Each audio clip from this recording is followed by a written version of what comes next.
time to get that paper, man. Yeah, what up, gang? What up, squad? It's your boy, Eutherius, the realest, the coolest, the trillest, young king.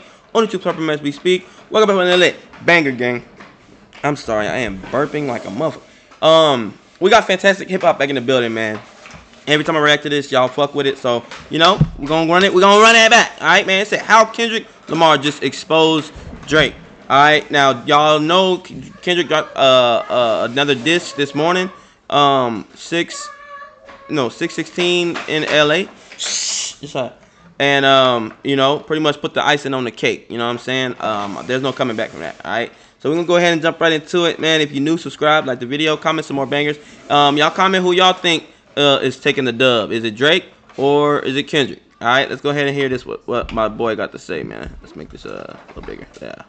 After only a few days of letting his diss track Euphoria leave its mark on the rap world, Kendrick Lamar is already back with another diss aimed at Drake and with his newest entry in this feud. It's clear that Kendrick Lamar is not going to stop against Drake until he hurts him in a way that he can't come back from, and while some rappers clearly want to do this, between the skill Kendrick displays here and the dirt he's digging up, as you sit down with each bar here and understand just how high of a level Kendrick's operating on, you can see that Lamar has all of the power in this beef right now. Now, before we can even dive into what Kendrick does on this new track itself, we need to take a moment and go back to Euphoria and see that through all the crazy bars and insults that Kendrick threw Drake's way, he did allude to the fact that he was going to drop back-to-back diss records, and while this only further indicates to us that Euphoria is one of the most well-written and perfectly calculated diss tracks maybe in hip-hop ever, it also brings us to this very moment with 616 in LA, and already from the title, just like Euphoria, Kendrick is already up against Drake here just from what he named the song, as it's mocking his classic timestamp series. Euphoria, the series, premiered on 616, and Damn, Drake made the show Euphoria?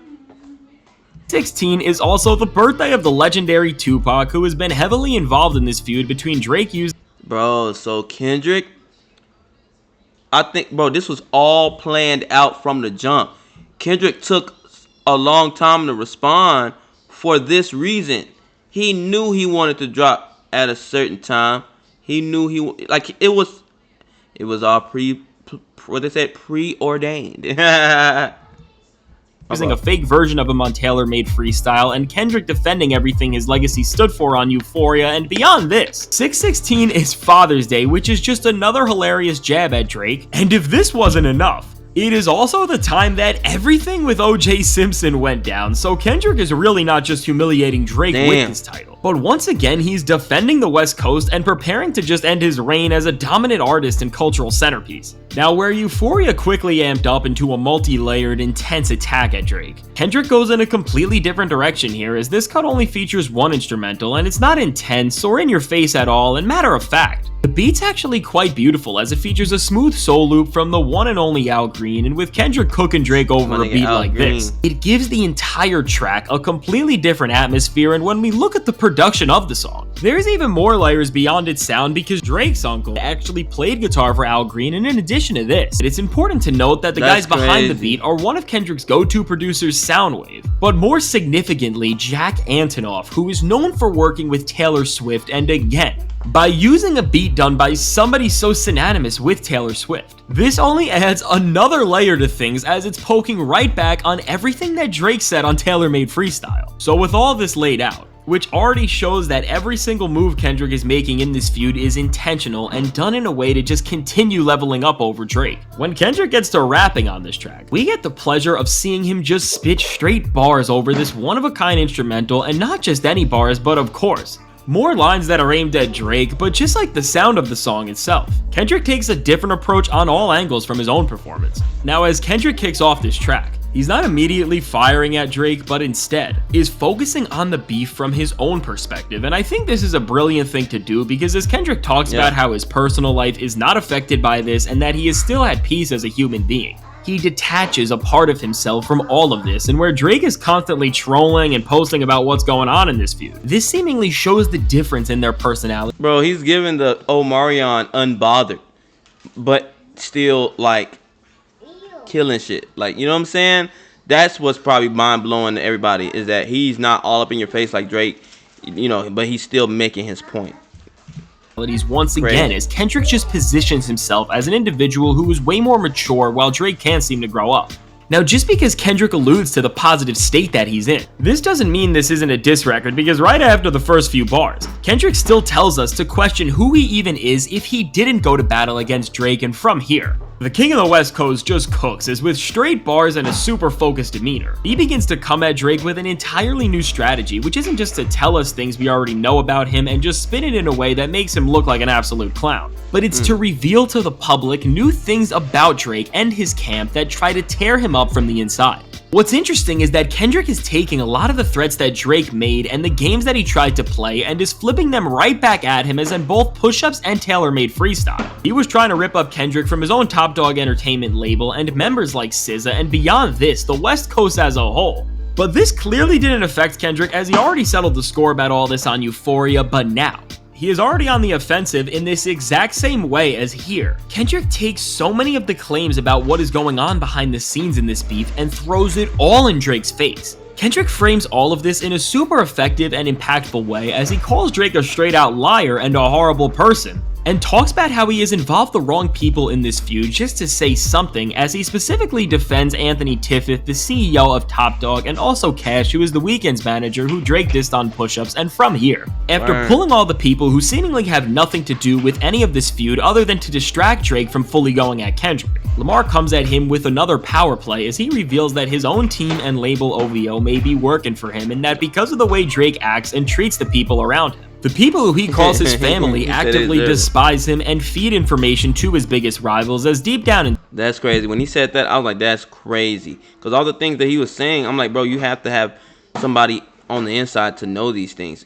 Go back and hear the song if y'all missed it, and y'all hear it clear as day. He's like, yeah, the person next to you and the person next to that person is saying this, that, and the third about you. You know what I mean? Inside, they want to see Drake fail just as much as other people do. Now, this is an insane claim to make, and while this is not anything new, as guys like Pusha T and The Weeknd have alluded to this, as somebody like Push specifically said that he found out that Drake was hiding a kid throughout none other than Drake's closest collaborator, 40.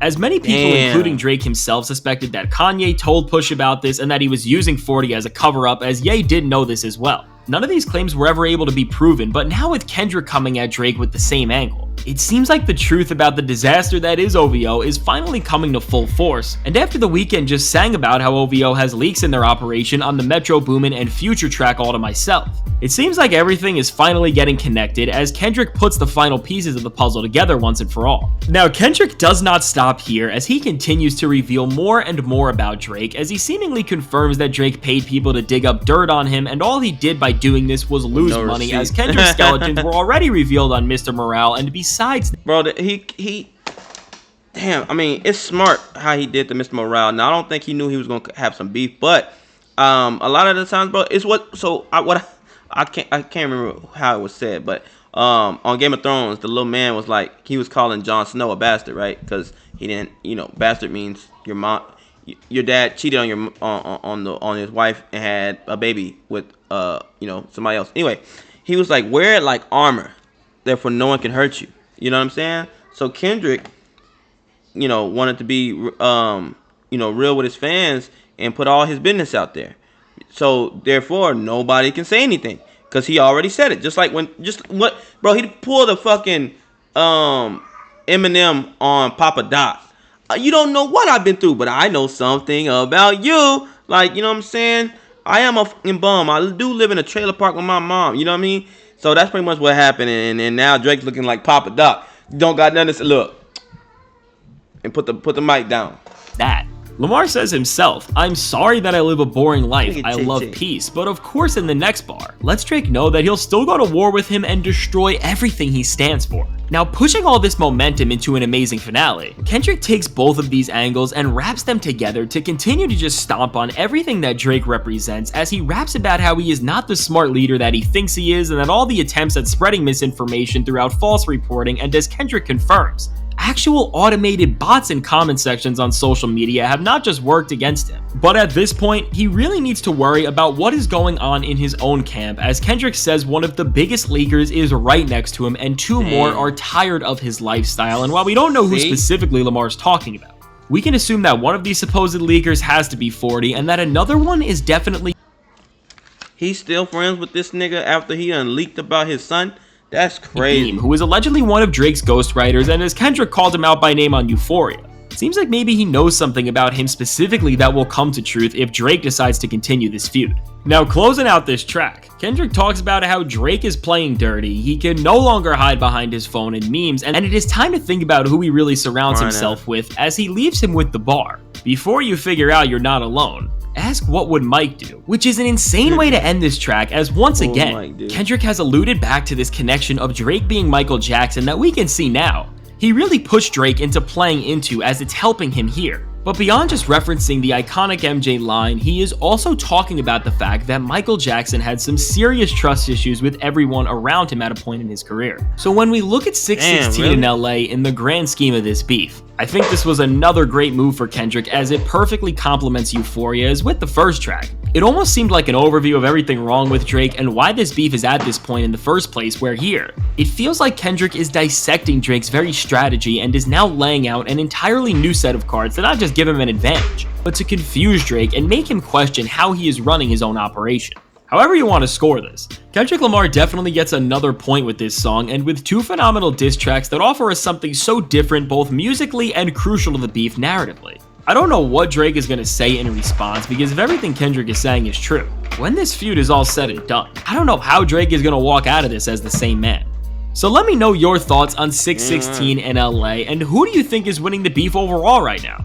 Now, if you want to see how Euphoria laid out the groundwork for this track and why it is one of the best written diss tracks not just right now, but of all time, check out the suggested video. He said Euphoria is the best diss track ever? Damn. I don't think he know what he's saying when he's talking like that. Y'all know all the diss tracks of hip-hop history. I mean, it's up there. It's great. It's good. Don't ever get it twisted. But, I mean, come on, my boy. Do your research. Actually, he probably done his research, actually, because he's fantastic hip-hop. Meaning he does nothing but hip-hop content. So, anyway. Follow me on Twitch at Are You Serious? Be streaming 2 times a week. So, just follow me on there. Get my followers up so I can, you know, start getting the big bucks, all right? Subscribe, like the video, like I said in the beginning of the video. Let me know who y'all got, Drake or Kendrick. All right, man. I love y'all. Catch you on the next one. Paul, what you got to say, man? Go Papa. Yeah. Good job, Papa. Nene, what you got to say? Make it quick. Come on. I eat on my food. You eat too much food? Yeah, I want to eat more. You want to eat more? Your belly gonna hurt. No, I got that. Oh, give me a kissy. You put it? Give me a kissy. Yeah. Daddy, give me a kissy. Stop, Paul. Don't touch her butt. Give me a kiss. That's not a kiss. That's a bite. Oh, my goodness. All right, guys. We going, man.